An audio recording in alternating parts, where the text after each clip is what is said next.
Welcome to Relation Tales. Please like this video and subscribe Relation Tales. We're grateful for each and every one of you. Let us know where in the world you're tuning in from. We'd love to hear from you in the comments. Let's begin. He didn't expect fireworks. Not after the distance that had crept in. But still, Nolan prepared the table anyway. A bottle of red wine breathing on the counter. Grilled salmon glazed with honey mustard.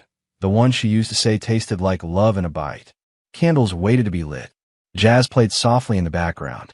The sky outside was a charcoal sketch of twilight, and everything felt almost peaceful. Until the door opened. Chloe stepped inside, her beige heels clicking with cold precision. Her red lipstick was flawless, but her eyes looked like they belonged to a stranger. And her perfume? Different. Stronger. Not her usual rosewater. Something heavier, musky, masculine. Nolan didn't even turn from the sink. "You're late." "I wasn't watching the clock," she said, shrugging off her coat like nothing mattered. Her voice was smooth but distant. It didn't match the occasion. Their 9th anniversary. He glanced at her, but she was already walking away. "The food's warm. We need to talk," she said instead. Nolan froze. The faucet still ran behind him, loud and awkward. She dropped her purse by the stairs, her eyes not meeting his. "I think we need a break." He stared at her. A break. Just time. For clarity. She didn't cry. She didn't scream. She didn't flinch when he said nothing. She only whispered, "I'll stay at Serena's for a while." He nodded. No argument. No begging. Just the clink of cutlery as he turned off the faucet and dropped the food straight into the trash. The wine? Untouched. That night, Nolan slept on one side of the bed. Hers stayed cold. By morning, she was packing. Lipsticks. Yoga pants. Her books. Everything she could shove into a suitcase. Nolan stood by the doorway, coffee in hand, watching. She said, "I'll text you. I just need space."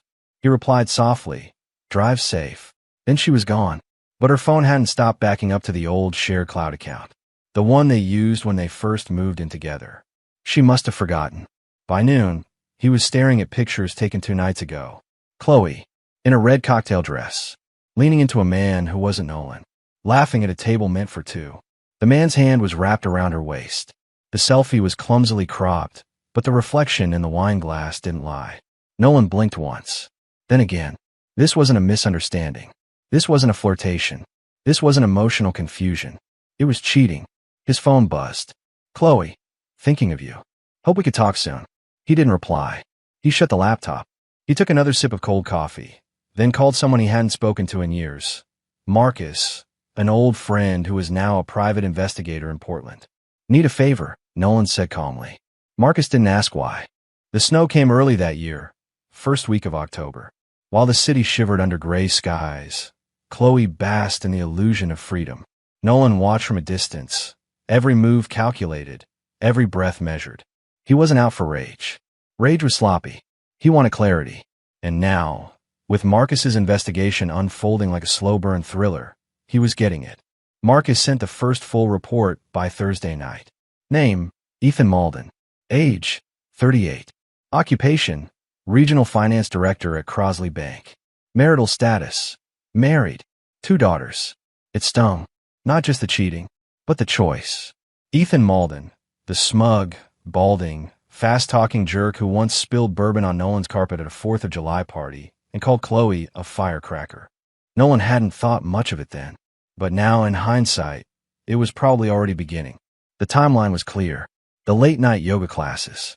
The new lingerie she claimed was on sale. The business conferences she never used to attend. The giggling over text in the bathroom. Every lie layered like wallpaper over their real life. But Nolan wasn't the type to confront with half-truths. He gathered everything. Phone logs. Restaurant receipts. Security camera footage from Ethan's office garage. Marcus had contacts there. Chloe laughing in Ethan's passenger seat. And yet, she came back home every Sunday. Polished. Dressed down. Warm. Pretending. And he played along, until she handed him the wine. One night she said, "Maybe I overreacted. I miss how he used to be." Nolan smiled softly. Things take time. He wasn't lying. He was giving her time. Time to get comfortable. Time to walk deeper into the illusion that he hadn't noticed.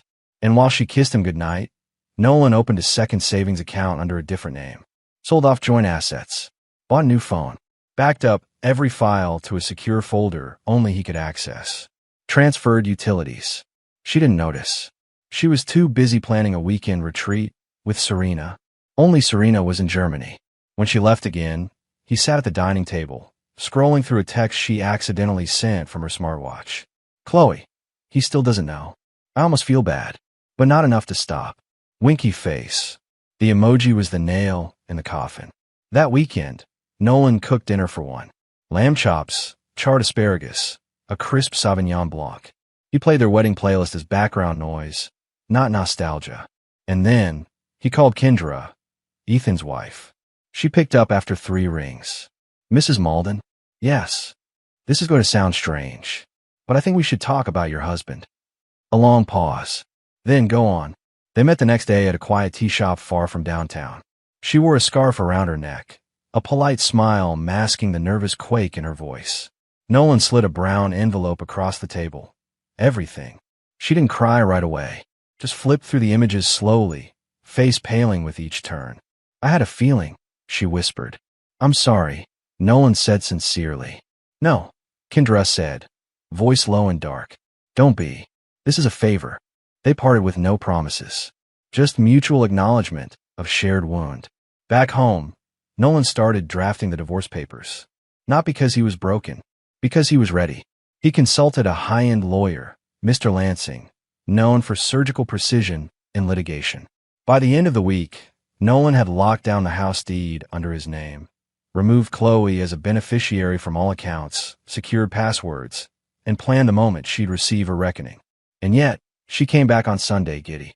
We should try a couple's massage, she said, curling into him on the couch. Nolan held her like she wasn't about to unravel. In her sleep, she whispered Ethan's name once. He didn't flinch. He'd already sent an anonymous package to Ethan's HR department. Nolan knew the company's strict code of ethics. Relationships with client spouses? Immediate termination. A few days later, Ethan was gone. Early retirement, Chloe muttered. Office politics are brutal. Nolan simply smiled. He wasn't done. Chloe sensed a shift. She just didn't know what it was. Maybe it was the silence in Nolan's eyes. The kind that didn't accuse, didn't argue, but didn't forgive either. She still stayed in the master bedroom, still slipped into his sweaters, still laughed too hard at his jokes. But the air had changed, and deep down, some primal instinct in her was starting to squirm. Nolan, however, played the role of the accommodating husband flawlessly. He poured her wine, complimented her outfits, texted her thinking of you in the afternoons, just like the man she remembered. But every word was a knife honed with intent. Chloe, thinking the storm had passed, suggested therapy. I want to fix this, she said, one night, rubbing his hand with her thumb. I'm open, Nolan said softly. The next day, while she booked an appointment with a couples counselor, he met with Mr. Lansing again. File the petition, Nolan said. I want her served at home. Morning. Quiet. No theatrics. Yes, sir, Lansing replied. It'll be clean. Nolan spent the night pretending to watch a film with her. She curled against him in her fuzzy socks, whispering about their second chance. But her phone buzzed twice during the movie. Each time, she snuck a glance and smiled to herself. Ethan? Maybe. But it didn't matter anymore. Nolan already knew Ethan's marriage was in shambles. Kendra had kicked him out and filed a restraining order. HR had fired him. Ethan's life was now a slow-motion landslide, and he didn't even know why. Nolan did. And Chloe? She was next. At exactly 8 a.m. on Tuesday, the doorbell rang. Chloe was mid-sip of her morning smoothie, wearing Nolan's college hoodie and fuzzy slippers. She opened the door, thinking it was a delivery. Chloe Landry, asked the man in a crisp black suit. Yes, she answered warily. He handed her a sealed envelope. You've been served. And just like that, everything broke. She slammed the door shut, ripped the packet open, and began flipping pages in a frenzy. What is this? Nolan, what is this? He stood at the kitchen island, unbothered. It's clarity, he said calmly. Everything you said you wanted. Tears hit her instantly. No, this isn't. This can't be real. Please, Nolan, we were getting better. There's a clause, he continued coolly, regarding infidelity. I'll be retaining the house, the accounts, and the car. It's all signed and filed. She collapsed onto the couch, the papers shaking in her hands. I was confused, she whispered, choking on the words. I didn't mean to hurt you. It was just a mistake. Chloe, he said, stepping forward. You didn't make a mistake. You made a choice. Again and again. She tried reaching for him, trembling. Don't do this. We can fix it. We can go to therapy. He pulled his hand back like she was poison. We're past therapy. Then he delivered the final blow. Ethan, he said casually. He's out of job. Divorced. Reputation wrecked. Just thought you should know. She blinked, confused. What, how? I know people, he said, sipping his coffee. And I had time. Her mouth fell open, but no sound came out. Nolan, she begged. Please. You asked for space, he said, cold but calm. Now you have it. Pack your things. That evening, Chloe wandered the halls like a ghost. Her suitcase bumped every corner. She cried in the bathroom, sat on the bed, tried to rehearse lines that might pull at his heart. But Nolan? He was done playing roles. She left around midnight, mascara streaking down her cheeks. She didn't even say goodbye. Nolan stood at the window, watching her car vanish into the night. And yet, as satisfying as it felt, there was no gloating, no bitterness, only silence, the kind that clears the air after a storm. The days after Chloe left were eerily quiet. For Nolan, they were not lonely, but liberating. He slept with both pillows cold, and the sheets no longer smelled like perfume.